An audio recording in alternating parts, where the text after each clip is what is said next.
Welcome back to This Week in Film. It's the... Wait. I was just about to say seamless, but apparently not. Record scratch. Now what I'm going to say is going to sound... Yeah. Oh, God. Yeah. Apologies in advance. Podcast. Oh, no. In filmi istirohati in podcasti har haftaina ast amo mo jakoa kam misevem vadar borai filmo kidar 7 ruzi oxir dideum su bat mekkunem, which, as we all know, is Tahik for welcome back to This Week in Film. Oh, wait, I think I may have said This Weekend in Film. How embarrassing. Apologies to all of our fans in either Tajikistan or Tajikistan, depending on which Google you're looking at, where we were number 1 this week. We were the number 1 show in Tajikistan or Tajikistan. And I'm so sorry for obliterating the name of your country, which, as we all know, is located west of China.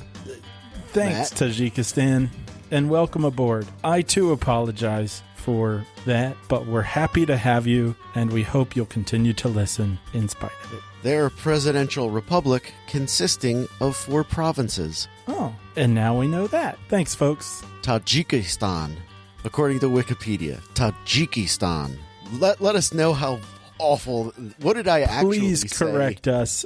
Please. You feel welcome to let us know how to actually say your name, or just tell us to go to hell or whatever. You're in the right. But you're welcome, world. Now, whenever we're in number 1 in a country, we're going to do it in your native language. At least the intro to the show. Oh, I'm talking to Midwest Matt here, Hey. and I'm Nick Pananto.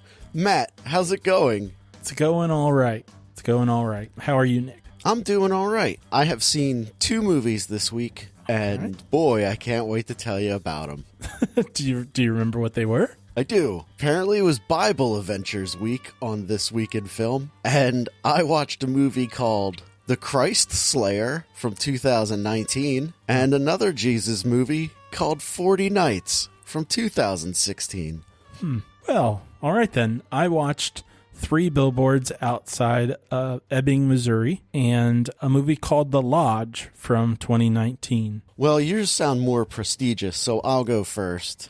Okay. The first movie that I saw this week is a movie called The Christ Slayer. As I said, from 2019.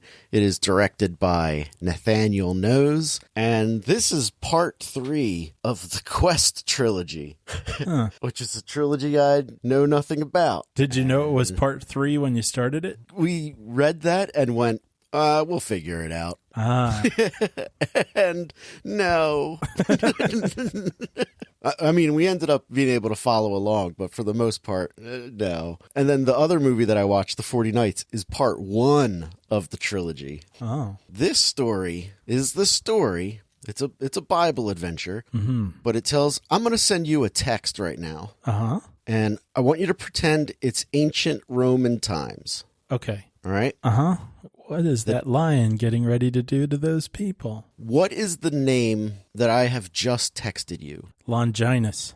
Are you being serious, or is that actually how you would say it? I might have just said that because I've heard that. I don't know. I would probably say Longinus. I would go with Longinus too, or something like that. Yeah. Something along those lines. But your first instinct was correct. The main character in this movie is called Longinus. Oh, wait, I forgot I sent you that clip. Did that clip tip you off? That's why I think that came to mind. Shit. Oh, I ruined my own bit. So the main character's name is Longinus, and he's blind, and we're like, oh, wow.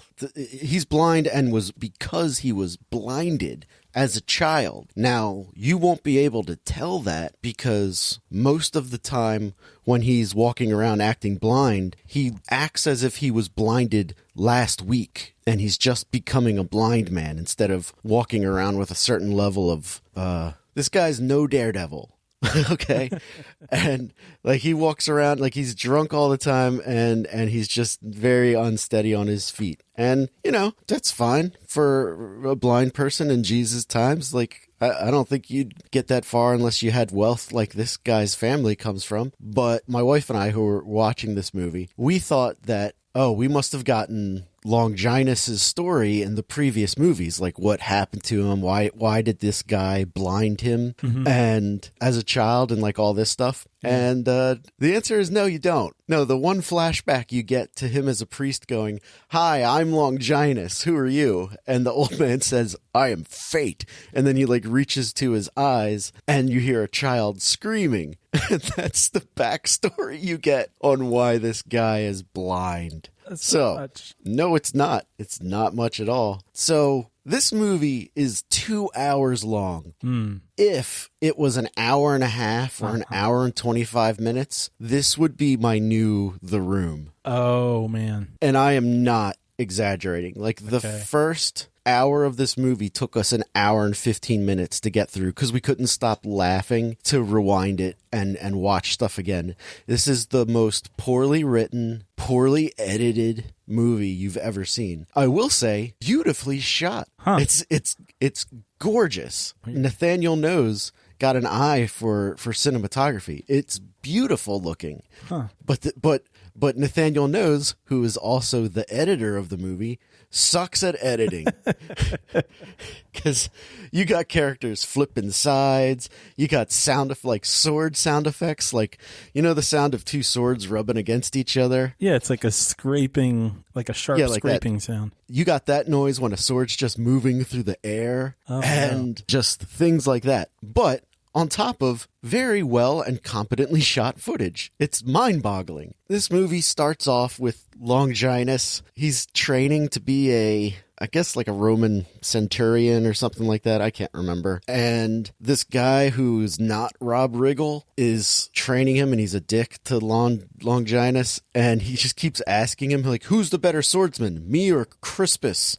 And Crispus is this other guy, and he's battling him. And you're just like watching these two fight, and you're like, which one of these guys is the higher ranking officer? And why are they involving the blind man in discussing who the better fighter is? And then Crispus, I'm guessing it's Crispus, wins the fight. And the Rob Riggle guy is pissed off, so he picks a fight with Longinus, who's blind. And I'm going to keep saying this because they tell you constantly that he's blind. Yeah, okay. He beats the crap out of him for like a minute. And by beating the crap, I mean literally kicking him in the butt to knock him down. And then this guy, Crispus, saying, he's had enough. He's had enough, Fighters. I outrank you, Crispus. I will decide when he has had enough. I'm fine.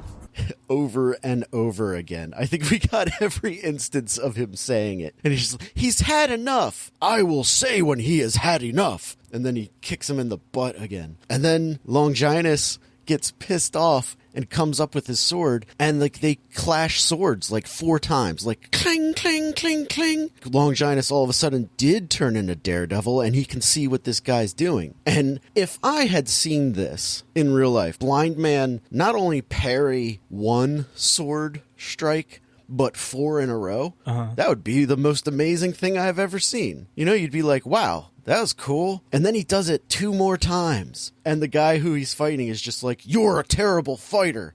And then kicks him in the butt again.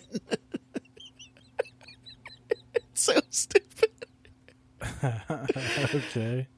All right. I mean, so the next day, Jesus is getting crucified. And that's your setup.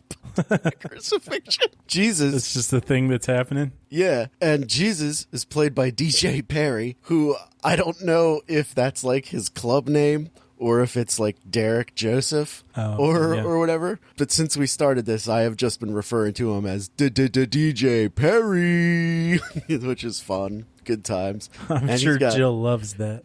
Right. But you don't get to see his face. We're at the crucifixion the next day, and the crowd of extras they have, which is like 7 people deep, are like, oh no, we're sad, I guess? Or are we cheering? We're not sure. We're going to do both. We're sad and cheering. And one of the 2 black guys in the movie is also being crucified. And this is like from Jesus' point of view. You don't get to see DJ Perry yet. You just like from his eyes, and you see Longinus off in the corner holding a spear, and Rob Riggle telling him, go stab him with your spear. And Longinus is like, I don't want to do that. And then Rob Riggle literally drags him over to Jesus and pokes him in the belly with Longinus' spear while Longinus is holding it. And the amount of blood that sprays out of Jesus's belly or ribs or whatever is the most comical amount of blood. And Longinus falls to the ground, and the blood is just raining on him, and he's just like drowning in it because there's so much. And wow, does it go on for forever. And then Jesus's mom is there, and she's sad because, you know, it's a crucifixion, which is horrible. And then they show this crowd leaving because I guess the party's over. In the background, they show sad Mary like turning to walk away. And then one or two of the extras are skipping. like skipping like children, like, yay! What a fun day at the park. I cannot explain to you. You're going to have to watch like the first 10 minutes of this movie. Just put this on the list of movies to watch together in person. Oh, I don't want to watch this again. Oh, yeah. So you were saying that it's too long. Is the second hour just wear you out? Once Jesus shows up, the movie totally, like, Jesus shows up and he does some weird kung fu stuff. What? He doesn't actually do kung fu, but he stops like a crime.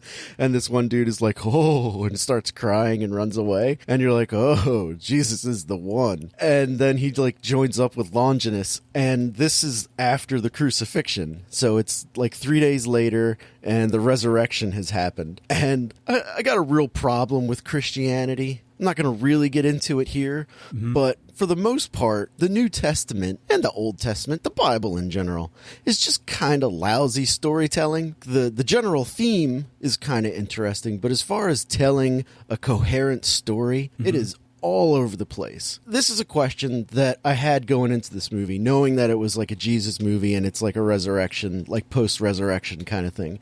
I was like, I have a lot of confusion about the whole Jesus is God thing. Okay. Jesus is the Son of God. And also but he God. also is God.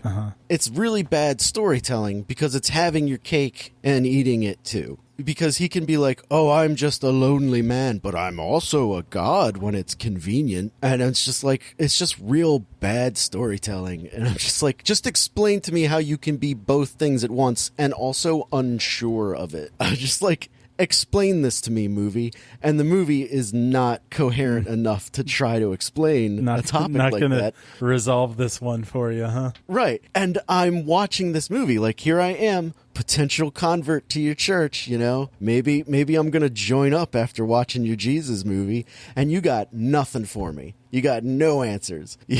At one point, somebody says about the resurrection that the tomb was opened after the 3 days and the body wasn't there. And somebody goes, well, somebody could have just taken the body. And they're like, no way, man. He's alive again. But no one's seen him? Nope. Well, then he must be alive. They all just go along with it. I'm like, oh my God, you're so close. You're so close to it, but you're just not there. Just explain it to me. Use magic if you have to, but like, explain it to me. Anyway, Jesus shows back up, and Longinus is returning to his ancestral home, and they just have like this road journey together where they're walking back and forth across the same property, because Longinus, I guess, is blind, so he doesn't know. And eventually they get to like where they're going, and Jesus is like, you believe in me as God now, right? And Longinus is like, yeah, you are the one true God. Good. My mission here is over. And I'm like, wait, this is what Jesus did when he came back to life, is he hung out with this blind dude and then just left? Like, that's what he did? It's like, what is this story? Not a good story. Also, this part's going to be delicate to talk about. All right. Can't wait. There's a guy in the movie who seems to have Down syndrome. Okay. Which is totally fine. And the actor's name is Josh Perry, and I'm pretty sure he's DJ Perry's brother or something like that. Josh Perry does a fine job in the movie. He's not a very good actor, but he does a fine job in the movie. Totally passable. He delivers all of his lines, and you can understand everything he says. Like, you kind of get everything you need from him. But there's a moment in the script where Longinus is saying, hey, I'm going to leave and I can't take you with me. And this guy is Longinus's like servant or whatever, or like helper or something. It's very unclear. And the Josh Perry guy is like, no, I want to go with you no matter where you're going. And Longinus has the line where he's like, they won't accept people like you where I'm going. And I'm very confused as to what the movie is trying to say in this moment. And it really bothers me where I'm wondering, is the movie saying that the town that Longinus is from won't accept a person with Down syndrome? Or is the movie acknowledging that this person has Down syndrome? Because it doesn't seem to be. And if it's not, then what is the difference with Josh Perry and the Longinus character? Like they kind of make a passing reference to it, but is that what they're going for? And the movie is so stupid that I don't even think it's aware of what it's doing, and it totally doesn't even bother trying to give you an answer. And then when they get to where they're going, everyone just loves Josh Perry when they get there, and it's fine. But you're just kind of like, why include that moment in the movie if you're not going to pay it off in some way? I thought I would mention that because it was very awkward. I think that might be all I have for this until you like watch it. Not sure that's going to happen. Just watch like the first 10 minutes if you got nothing going on, Okay. because my God, did I laugh and laugh and laugh. I laughed so hard I got a headache like we were leaving a Tool concert. But yeah, that's The Christ Slayer. I'll check out the first 10 minutes of it. It's the highest rated movie of the Quest trilogy at 4.4 on IMDb. So all these movies are like on Netflix? I believe they're on Amazon Prime. Okay, noted. But wow. I'll tell you what, it was so bad that it made us want to watch the other ones where we're like, this is a gold mine. Look at this bounty of treasures we have found. And then there was the second hour of I was going to say, man, I feel like it would turn you off if it's that boring in the second half, though. We just wanted some answers. You're going to come back after watching the other ones and be like, actually, now that I know, it hangs together a lot better than I thought. Well, stay tuned for later in the show when I do my discussion on 40 Nights. Okay. All right. Well, let's see. Probably the best known movie's 3 Billboards, so I'll leave that one for last. So I watched a movie called The Lodge. I had read a review from somebody who said that they thought it was pretty good. It was a 2019 movie, and there's going to be a lot of people who aren't actually well-known actors. So there's a guy who's not Joel McHale and a woman who's not Elizabeth Shue, and they're getting divorced. And the kid from Knives Out is in it, and Knives Out and It 1 and 2. He's in it. He's one of the kids. And then there's a little girl who's a younger sister who's like 10 going on January Jones. Like she like, and I don't mean that in that I'm like sexualizing her and saying she's hot. I just mean that she looks like she's got a not a kid face. And specifically, her face looks kind of like January Jones' face. So anyway, not Joel McHale and not Elizabeth Shue are getting divorced. And not Joel McHale tells her, hey, I'm going to marry the girl that it seems implied that he like cheated on her and left her for. And so she goes home and promptly kills herself. Oh. Yeah. And then we kind of skip ahead, and it's pretty clear that the kids they like, you know, they're upset about their mom. They didn't like this woman to begin with, this new like stepmom or future stepmom. And there's this like pressure for them to like her, you know, coming from the dad. He's like, yeah, you gotta, you know, let her be part of your life and all this sort of stuff. And so they go out for Christmas to this lodge that apparently is a lodge that they used to go out to with the mom. And so, yeah, and some of the planning here is poor because there's a bunch of stuff in the lodge that's the mom's stuff. Like a lot of her religious things, like paintings on the walls and just things that belong to her. And he's like, oh yeah, that's hers. And he's like, do you want me to get rid of it? And I'm like, why didn't you get rid of this to begin with? You should have walked in the house before anybody else or just driven up here on your own and taken all this stuff and put it away. I mean, I get the sense that they own the cabin, so I don't think it's the sort of thing, because their stuff's there. So it's not the sort of thing that like they just were like, hey, let's go to that place that we used to go with mom. It just was let's go to our place. How much time has passed? I want to say like 6 months. I'm not 100% on that, but I want to say like 6 months. So everybody should just be over it by now. The vibe throughout this entire movie is that dad thinks nobody should be bothered by anything. Like this guy is just an ass. And he's not in the movie a ton, but whenever he is, he's doing something like that. Like, stop being upset and make me comfortable. I don't want to be bothered. Oh, and his new wife is an escapee, sort of, from a Christian cult. And so there's a lot in this movie that's like, it's bringing up these like Christian elements, and I don't know what they were about. But I'll finish up. It is Bible Week on the show. Actually, that's true. Yeah. But this is sort of a psychological thriller horror movie type of thing. The kids and the woman end up in the house on their own for quite some time, and you don't really get a ton of explanation as to like what's going on. And that's, like I said, it's sort of a psychological thriller, so you're not exactly supposed to know. And when you say a set of time, are we talking like a long afternoon or a bunch of days? At least days, but the movie does some things with times and dates. And so weird stuff starts happening in the lodge. And I'm not going to recommend this, but I don't want to spoil it either, just in case you do. I'm not going to see it. Okay. Listeners, I guess I'm going to spoil this. Yeah, spoil away. So, yeah, things like the clock, they're there on December like 22nd, but then the clock starts saying that it's January 9th. And the woman who's with the kids, who, by the way, is not Drew Barrymore, she is supposed to be like on medications and stuff to help with her like traumatic experiences. I think it's implied that she might be bipolar, but I don't know if they say that outright. And so she's on medications, and the medications disappear, and then all the stuff in the house disappears, and you're like, what's going on here? And then the kids start like going, like their stuff's missing too. And then they're like, yeah, we're dead. That's what's going on. The boy's like, we're all dead. We must be dead. And then there's like this. That's a hell of a leap.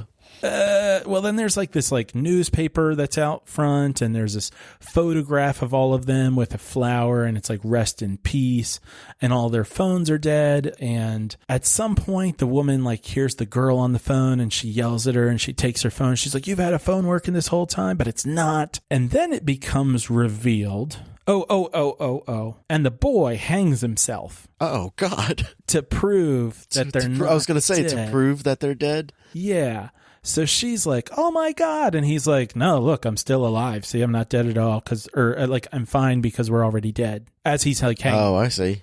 Yeah. Oh, okay. That's a cool twist, I guess. No. Maybe in that moment it is, but I think at that point it's already pretty clear that you're supposed to believe this anyway, so it's not a surprise for the viewer. The surprise is that later, and it's also implied that they like drugged her, like that they put something in her drink before this night where everything disappeared. And then it's revealed that the kids are the ones who hid everything.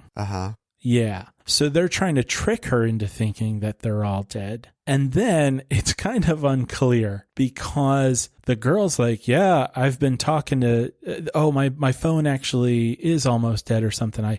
I've been talking to dad too much. And it almost seems like they're saying like the dad's in on it. And they're like, oh no, now it's not going according to plan. She believes it too much.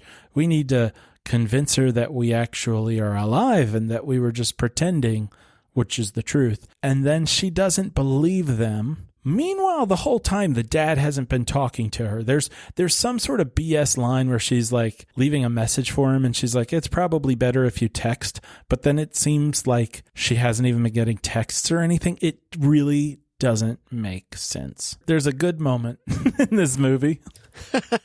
The good moment is there's a point where not Drew Barrymore falls through ice in like a ice fishing thing. And the little girl almost falls, or no, she does fall in a little bit, trying to get her doll that fell in the ice hole. Then not Drew Barrymore falls in. The little girl gets out. And then she's like, while everyone's trying to rescue not Drew Barrymore, she's like, my doll. like she's just like, get me my doll back. Well, the woman's almost drowning.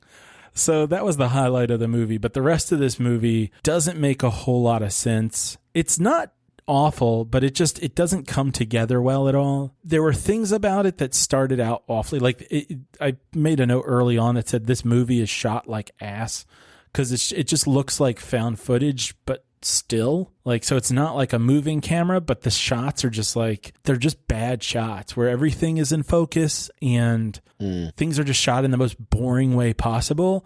That gets better as the movie goes on. So I was trying to figure out if there was a reason for that, but I could not come up with one. And figured out how to use the camera. Well, as the shoot went on. I don't assume that they shot the movie in chronological order, but if they did, that might be it. There were a couple things that I was like, well, in this moment, this seems like kind of an interesting shot or an interesting idea, but it's been stolen from another movie. Like there's all these miniatures and they seem to be stolen completely from Hereditary. And then, oh man, there was something else that seemed like it was out of a movie too. And then they have like scenes from The Thing that they're like watching on television. And I'm like, don't you dare put that movie in this movie, because this just makes me want to go watch The Thing again and not be watching this. I think that this movie is about regret, and that is all I could tell you. Like when it comes to themes, it's like very basic, like this is probably a theme. I don't know what you're supposed to be taking from it. Like regretting things sucks. I don't know. And at the end, when I'm like, I don't know whether or not the dad was supposed to be in on this, it just makes it kind of impossible to know what to do with it. And she ends up shooting the dad because she's like, look, we're already dead. And he's like, no. And she's like getting ready to shoot herself. And then she pulls the trigger, but the gun doesn't go off. It's sort of like a Russian roulette kind of thing.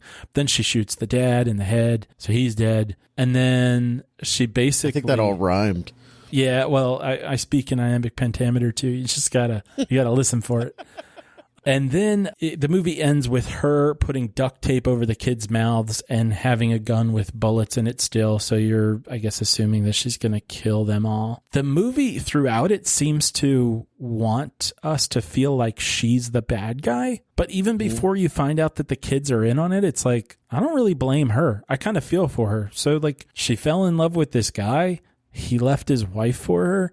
And now these kids are like kind of brats, and maybe they're not completely in the wrong. You know, they're frustrated because their dad is telling them to like love her and they don't know her yet. But I feel kind of bad for the woman. And I'm like, the person in this whole movie that's terrible is the father, and he's barely in it. And then when he comes back, I don't even know what his part is in it. When you say the kids are behind like all of the mischief, are they malicious, or are they just being bratty kids, or are they trying to drive her off? I think they're trying to like mess with her sanity, because they're they hid everything and they're making it seem like weird stuff is happening. They're changing the clocks to confuse her and disorient her. But then at some point, it seems like they're doing it possibly with the dad's involvement. And if that is the case, I absolutely don't know why. So if it's explained or implied, I did not catch it. Where does the dad go? He has to work. So he leaves and he's gone for days. And then because of some of this imagery with these like miniatures, it's like there's a dollhouse in their house in the home. And it always looks like the people are sort of in the same positions that they are at the lodge. And it seems like at some point the dad looks at the miniatures and he's like, oh yeah, I guess it's time for me to go back to the lodge. Look, they're sitting on the floor. I don't even know. I truly don't know what this movie was, what it was. I don't know what was happening. And it doesn't seem like the kind of movie where it's like, I don't know, like Vanilla Sky or something, where you're like, or something from Stanley Kubrick, where you're kind of confused, but you're supposed to be. It just felt badly done Yeah, I don't know. When it comes to weird stuff, well, there are a couple things I just don't know about. So, like, apparently in this movie, at least, people let go of black balloons at a funeral. Is that a thing? Seems like a bad idea. Bad for the environment. Don't let go of balloons. Sounds just terrible on all. Yeah. And then there are moments where you see the cult leader from the cult that she used to be in, who is also her dad, and he has a terrible, terrible wig. So there's that. And then at some point, someone says, it doesn't say anything about presents in the Bible. And I was like, well, wait a minute. What about gold, frankincense, and myrrh? Those are presents. Yeah, okay. And honestly, that had to do with like Christmas. So the commentary. Are you a king, Matt? Are you a king? Am I a king? Yes I am. Yeah. Then you get presents. Oh, yeah. One of the bad things, too, is that like there are some places where if I did not have the subtitles on, I would not have known what's going on. So like at the beginning there, before the mom kills herself, the radio is playing and I'm like, I can't even hear. I literally had no idea there was a radio playing until I saw on the bottom that there were subtitles telling me what the newscaster was saying. And that was the setup for this being snowed in at the lodge. I guess that's another reason he's not at the lodge, the dad. Like he leaves for work and maybe he can't get back because of the snow, but then he just drives through the snow. So again, it doesn't really make much sense. And other weird things. Oh, in the part with the thing, this is just an interesting thing that happened with the subtitles. So instead of saying TV : blah, blah, blah, blah, blah, the subtitles actually say MacReady and then MacReady's lines from the thing. Oh, that was interesting. And that was one of the more interesting moments in the movie. Where they just make it seem like Kurt Russell is talking. Yeah. It's just... Yeah, it just pops up the way it would if it was anybody else's name. Right. And it's kind of all I got to say about this movie. It's an hour and 48 minutes long and... Ooh, too long. It didn't necessarily seem incredibly long, but being annoyed with it and not having things pay off, like you could kind of feel, or I could kind of feel it, where I was like, if this pays off, okay, I guess it could be really good, but it has the feel of something that's not going to pay off that well. And then it didn't. So I can't recommend this one. Yeah. The Lodge. It's not the worst horror movie I've ever seen, but it's pretty disappointing and frustrating. Oh, well. Yeah. I'm glad I didn't watch it then. Well, there you go. What I did watch, though, 40 Nights, is a movie called 40 Nights from 2016. This movie was directed by Jesse Lowe. It was written by DJ Perry and stars DJ Perry. Rance Howard is in this, and he's been in like a couple of things I've seen, and he's like the only actor in this movie. Dan Haggerty has one line in this movie. He plays the voice of God who says, "Hey, that guy's my son." from heaven, and like it's just this voiceover, and apparently it was his final role before he passed on. Wait, is this the first in the trilogy that the other movie was the third in? Apparently. While we were watching it, we thought it was the second, because Jesus is already like it's this 50-year-old guy playing 20-year-old Jesus, or like 18-year-old Jesus, and that's who DJ Perry is. He plays Jesus. And so we thought that the first movie would be like the manger, like the Christmas story, Jesus's birth, like that whole thing. We thought we would start like Jesus Begins with Jesus Begins instead of Jesus at 18. So it starts off, there's some guy in a river who's like just saying like, "Come unto me and be baptized and don't go to hell." And this guy walks up to him and it's Jesus. He gets baptized and he comes out of the water in slow motion, brushing his long hair out of his face. And he gets out of the water, instantly dry. His clothes are totally dry. Well, he's got superpowers. Yeah. Or that's just poor filmmaking. This movie did not have the excellent cinematographer's eye of Nicholas Knows or Nathaniel Knows from The Christ Slayer. Jesse Lowe, not so great at as a filmmaker. This movie is very bland looking. Every shot looks exactly the same, and it is boring as all hell. This was not the golden bag of treats we were hoping for that we got with The Christ Slayer. There was some nice stock footage at the beginning, and you could tell it's stock footage because it doesn't look anything like the rest of the movie. This is another example of Jesus has got nothing better to do than what the plot of this movie is. And the plot of this movie is Jesus is going to go walk around in the desert for 40 days and 40 nights, or for 40 nights, which is the title. And he will not eat or drink anything. And immediately my bullshit alarm is going off, where I'm just like, this is just shitty storytelling. Like, what are you talking about? Like, I know he's like a superhero and he's got all kinds of powers, but he's not allowed to eat or drink water for 40 days. And that's impossible for a human being to survive, whether or not he is a god. He's either a man or he's a god. Which is it? And the movie can't decide, because they keep doing the same thing from the other movie, where they just don't answer the question. They keep answering questions with more questions, where someone will say, well, how can you be so sure? And he goes, it is the divine presence that makes me sure. How are you so sure that I'm not? And you're like, that's not an answer. That's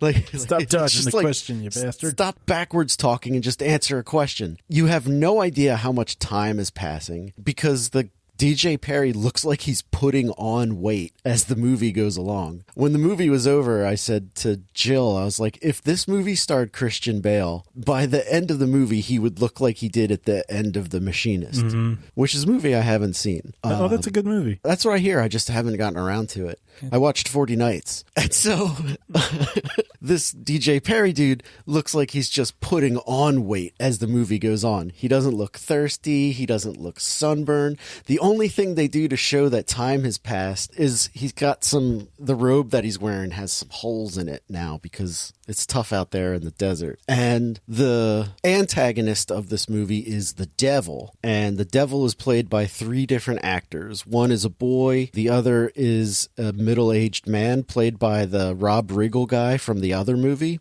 which was very confusing.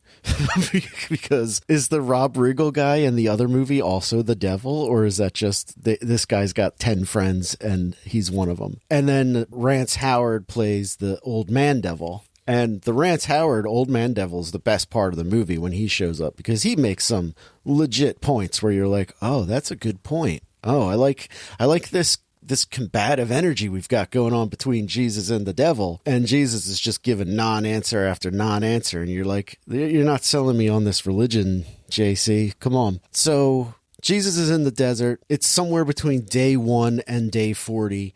And he's very hungry and very thirsty, but refuses to eat or drink anything, even though he keeps coming across rivers. And I'm thinking, if you come across a river, isn't that the Lord providing you with a river? Like, I have given you this river, please enjoy from its bounty. But because the devil's there, like, the devil's just following him around like a dick. It's actually pretty great, because the devil, Jesus keeps telling the devil to go away, and the devil's like, I don't think I'm going to do that.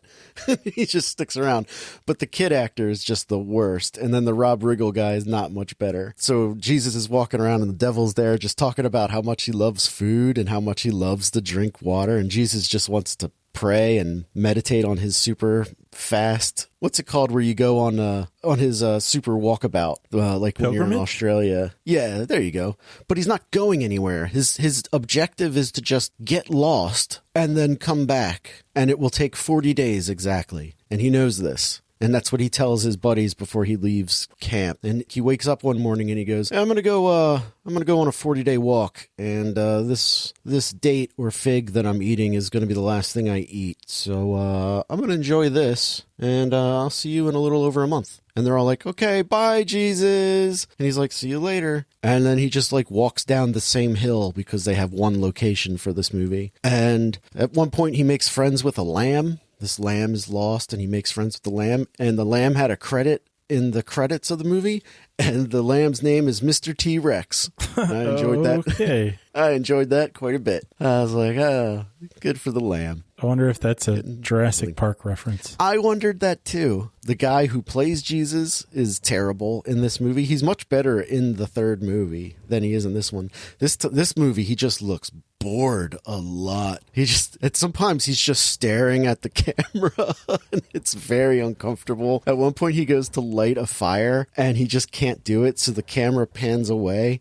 And then it pans back and he's staring at the camera, or just off camera, and the fire has lit. And you're like, did he light the fire with the flint, or does he have Jesus' firepower? Like, did he flame on with his Human Torch? Much like the other movie, and I don't think I mentioned this, but the dialogue is the worst in these movies, where, you know how they talk in Game of Thrones or in Gladiator, where it's an old style of talking, but with modern delivery. I don't really know how to say it. Where like it sounds old, but you understand what they're saying.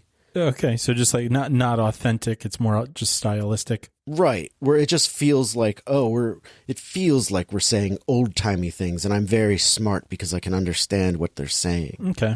This movie is going for that, but fails on every possible level, as does the other one, where at some points in this movie, I feel like they're just reading the Bible, where it's just like, and so forth you shall soothe this for coming upon me.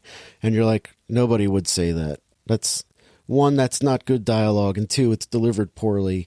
Both of these movies feels like a church performance of a Shakespearean play. Okay. Where everyone is just kind of terrible, and the sets are awful, and the costumes are wrinkled bed sheets. And you're just like, okay, well, I'm already here. I might as well finish.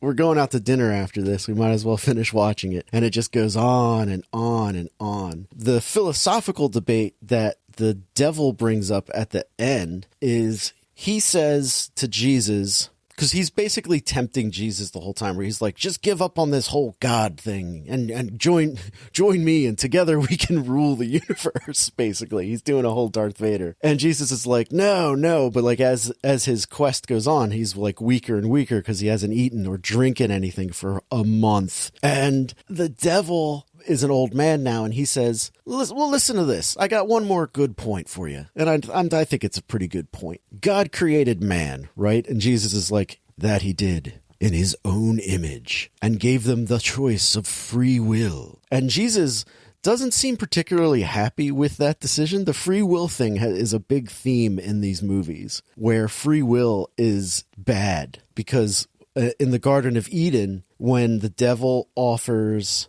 Eve, the poison or the apple of knowledge or the fruit of knowledge or whatever, she makes a conscious decision to do that, even though God said, hey, don't eat that fruit or you gotta go. But she says, I'm gonna do that, and that's her choice. And the devil says to Jesus something along the lines of, because God gave them that trait, that's a foul or a failure on his part, right? And Jesus goes, I would assume so, or something like that. Something along the lines where he's like, I would agree to that point. And the devil says, if that's the case, and God made man in his own image, then God is fallible. And Jesus goes, now you're using that dirty tongue that got you cast out of heaven. And I'm like, that's not a response. That's a great point. That's a good point. Like the correct answer to that is, yep, everybody makes mistakes, and this one is God's. And that's why I'm here, so that I can feel what that mistake is, because I don't know what that's like, or something like that. Like, that's the correct answer to a question like that. Instead, it's, don't you dare say that. And that's the end of the conversation. I was like, oh, that's a good discussion. And then there's another good point later where Jesus is talking to an angel who gives him a piece of bread at the end of his journey, which it's like lambus bread in The Lord of the Rings, because it just brings him back right away. And Jesus says to Gabriel, would you sacrifice yourself for your beliefs? Because Jesus knows he's going to get crucified next week or something like that. And Gabriel says, if I was ordered to do so, I would. And Jesus says, what you're describing is duty and not sacrifice. And I was like, oh, that's a good line right there. I like that. And then they just brush right past it. And I'm like, oh, they finally have like a coherent message in this movie of what I think they're going for, and they don't even know it, and they just blow past it to get to the end of the movie. And then you wanted to see the debate kind of play out more. Yeah, I wanted to see the debate, because this angel doesn't have free will, and so he can't do anything on his own. And then they have this like real quick discussion of, well, if I was a man, I don't know if I could be trusted with that kind of power to just decide whether or not to sacrifice myself for others. And he says something along the lines of, I don't know if I could trust myself to do that if I had that power. And Jesus is like, and that's why I'm the Jesus, or something like that. Like something along the lines of, and that's what makes me better than you, or something along those lines. And then he like wakes up and he just like walks back to camp. I think I prefer the line, and that's why I'm the Jesus. Yeah.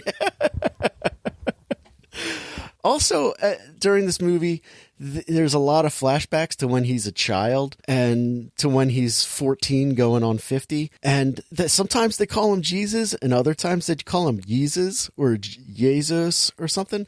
Did Jesus have different names? I don't know that in my Bible stories memory of anything like that. Different names, like Mary isn't called Mary. She's got a different name. And I'm like, is this some sort of Southern thing where... I don't know. I mean, the Bible's been translated a lot. I'm not sure what that does with names. Yeah, I don't know. Because they start calling him Jesus later. Even the mom starts calling him Jesus, although early in the movie they call him by something else. I don't know if it's a religious thing, like when you're young you have one name and then when you become a man you have another, but I don't know. I don't know enough about it. So, hey, listeners, if you know, let me know, because I'm interested in knowing. There's this one really weird flashback where Jesus is sitting in his kitchen with this old man, and the old man is just crying, and Jesus is like, here, have some water. And the old man, who I'm pretty sure is just being overdubbed by a different actor, is reading these lines of like, but I'm unclean.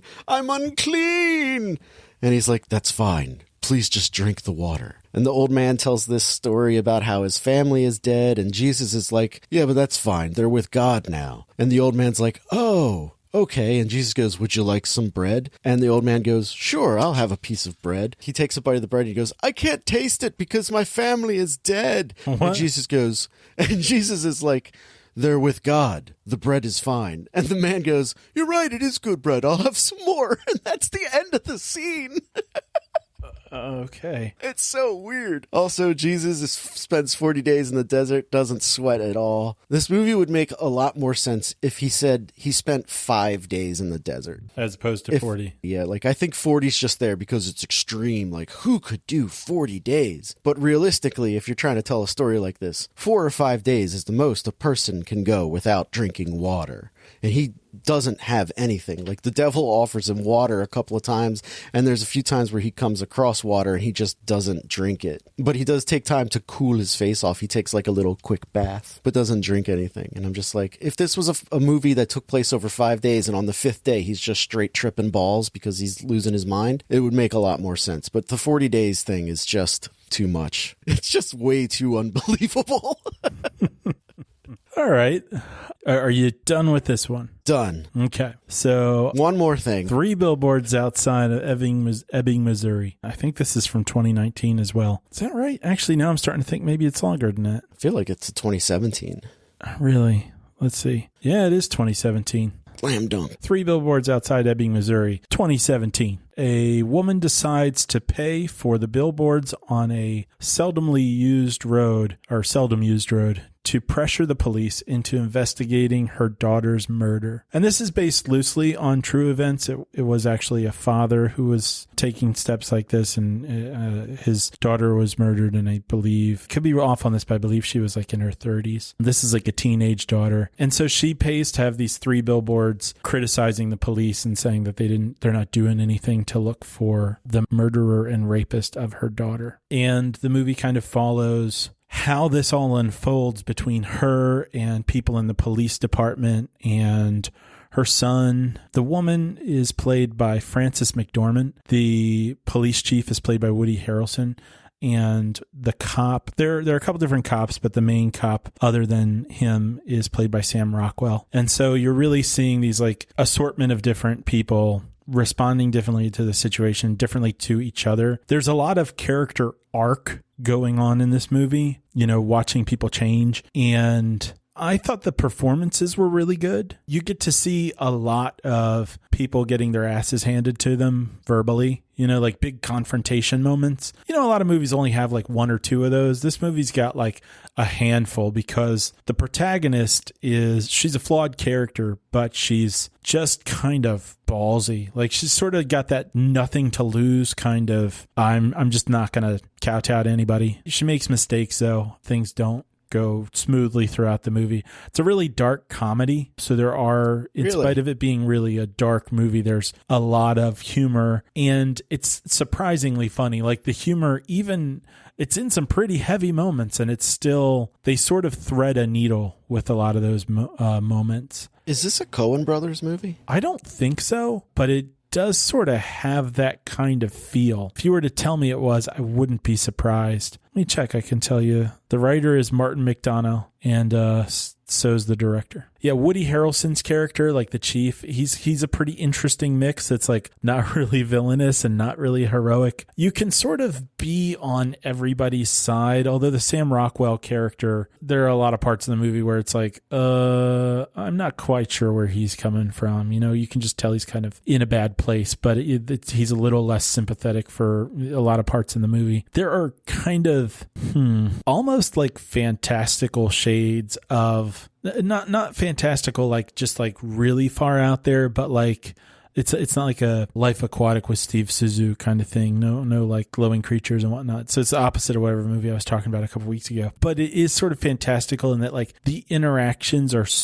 so extreme, the emotions and like the parts of people and their willingness to grow. So like the arcs are just kind of, I don't know if a bit much is quite right because it wasn't really a turnoff for me. It's just in moments it's a little idealistic. How there are moments where people will just accept things that it's hard to believe people would accept. Like they'll get some sort of news that's like, hey, this really bad thing, here's what caused it. And it should like kind of break their way of understanding the world. But instead they're like, yeah, okay. They're just automatically running with whatever's told to them. So it's a little unrealistic in that way, but I feel like it kind of works with the tone of the movie. I don't think it's a mistake. As far as like bad stuff goes, the timeline is really funky, like particularly the third act. Like there's someone who gets injured in a particular way and their recovery from their injuries between one scene and the next seems to really throw off the timeline where it's like, oh, I guess a bunch of months passed. And then it's like, wait a minute, they're kind of talking like things happened last week. And based on how many months ago they said this girl died at the beginning of the movie, this has only been a handful of weeks. This doesn't seem right. And it really does kind of throw things off. It pulled me out of the movie a bit, pulled Karina out too. She was like, wait a minute, how long has this been going on? People kind of share things at really opportune times, so the movie feels a little convenient sometimes. It doesn't detract a whole lot from the experience of the movie, but as far as like the story and plot side of it goes, it would mess with that. So if you go into this, I'd say I would recommend it. I think it's worth watching. I'd say try to go into it looking at it as sort of a character sketch kind of thing more than a plot movie. And another thing that I didn't think was very good about it was there's a character, and this actually has to do with like the plot itself. There's a character who shows up for one scene, and then with where the movie resolves, it feels a bit manipulative where it's like, well, wait a minute.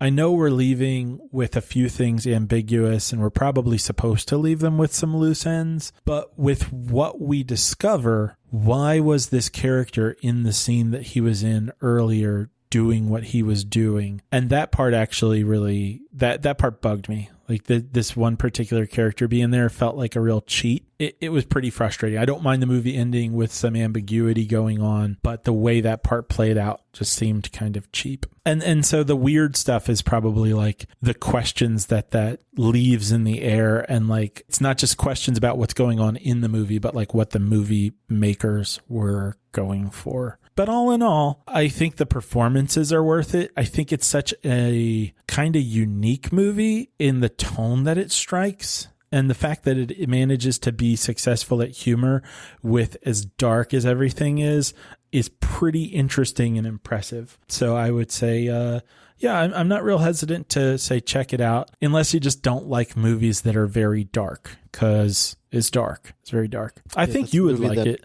Yeah, it's a movie I've wanted to see since I first saw the trailer for it, and I'd had to watch 40 Nights. Yeah, we all have our cross to bear. Well, you get to make your own decisions.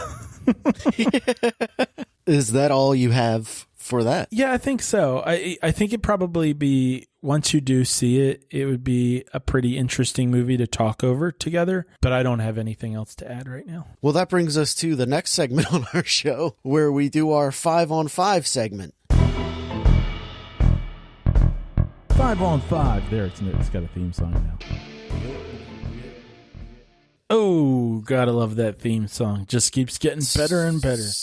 Oh, man, after last week's baseline, I didn't think we could get any better, but there it is. There it is. Matt, You'll go first since your list is already open. I see. What do I think you'll give The Lodge? I think you're going to give this a 1.5. All right. For the story, it's got an idea in there somewhere, but it's just done so crappily. I've really got to give it like a 2, maybe. Performances, acting.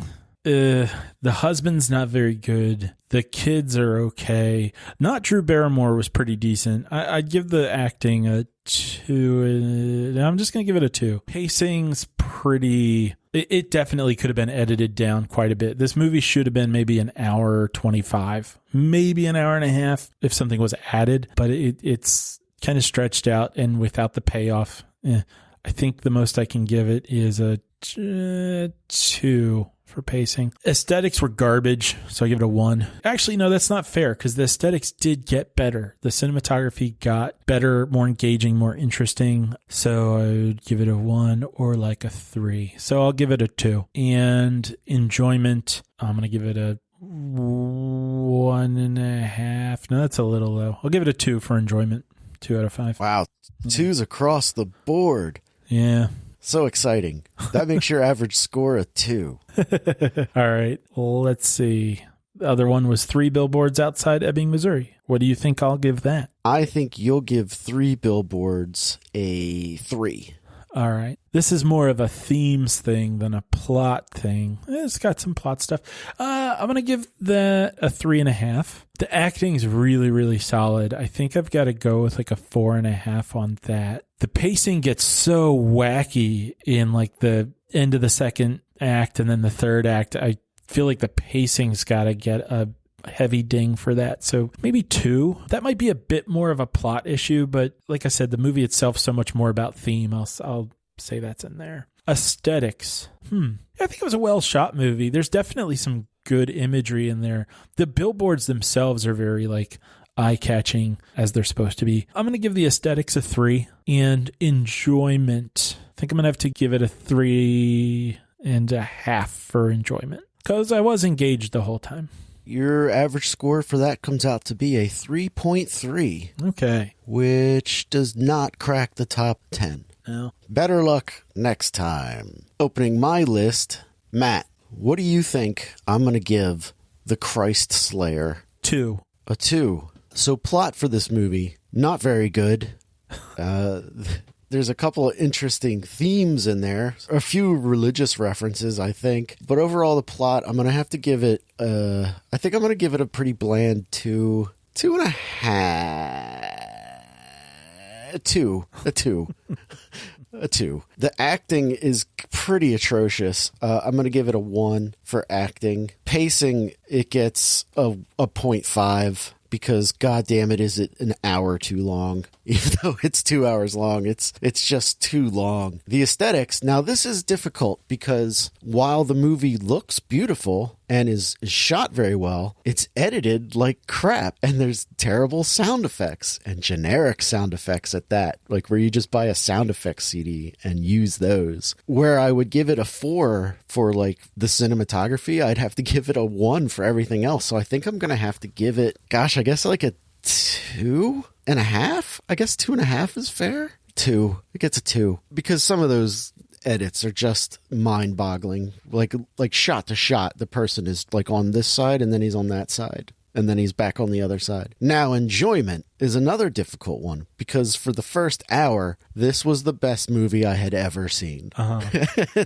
And then the second hour happened and like washed much of that out of our mouths. So I think I'm going to have to give the enjoyment a 3. But if the movie was a half hour shorter and as poorly done as the first hour, I would think I might have to give this a 5. Because I laughed so hard. I had so much fun watching the first hour of this. So my score for that is a 1.7. Matt, what do you think I'm going to give 40 Nights? I think you're going to give it a 1.2. Plot for this is incoherent. Jesus goes into the desert for 40 nights. That's the plot. And then a bunch of other stuff happens around it that doesn't make any sense. So I'm going to give it a 1 for plot. The acting is terrible. I'm going to give it a 0.5 for acting. It's worse than local church group theater. It's really bad. Pacing, it's only an hour and 24 minutes, so it's like over. But man, do you feel the whole thing. I'm going to give it a 1.5 for pacing, I think, which feels generous. The aesthetic, I'm going to give it a 1. It looks like crap. And then enjoyment of this movie, I'm going to give a 1 too. This one was not fun to watch. I didn't enjoy this at all. And that makes my average score to be a 1 for the movie, which puts it right in line with Cats and Legend of Tarzan. Tarzan the Ape Man still at the bottom with a 0.9. That's funny. If you would like to see our lists, you can hop on over to thisweekinfilm.com. There you will find a link to our letterbox page that has all our lists. Also on thisweekinfilm.com, you can click on a link called Midwest Matt Recommends, where Midwest Matt recommends things that he recommends. Matt, what do you recommend this week? I've got 2 points. One, a couple weeks back, I had talked a little bit about the Use of Force Project.org. Yeah. And, I was paying attention and listening to things as they're developing and seeing what's going on with more like the efforts to defund the police and reallocate money to better means of intervening with the community and stuff. I don't have a thing to recommend yet, but if people were listening to that and they were thinking about that, if you're interested in the other stuff, I'll come back with other suggestions with that as I look into it. I think the ACLU might be a good place to put money if you're looking to donate or volunteer or anything with the defunding the police efforts. Aside from that, I would just like to remind people to be careful because while places might be opening up, the coronavirus is still pretty much the same virus and is just as dangerous. So keep being careful. Don't get lulled into anything that might put you at risk. I don't know. The president said today if we stopped testing people, people would stop testing positive for it. Well, that literally happened. That he might be right. But does that help? No, it doesn't. So be careful, people. Don't be stupid like the president. I agree. All right, Matt, have you anything else for this week? I do not, good sir. Neither do I. So I guess if that is the end of the reel, we will see you next week in film. Judge the president, because he's a piece of shit. He is the cough of the coronavirus. The president is just a symptom of a much larger disease. Oh, yeah. But he's the most visible part. He's the cough. He's the thing that you hear all the time. He's the phlegm that lands on your shirt when the person near you is coughing. Gross. Yeah. But meanwhile, everyone else around you is also sick. Donald Trump is a problem, but he is not the problem. This is true. The real problem are the 45% of people out there that will support anything he does. That sucks. But he became the president, so judge him. Yeah.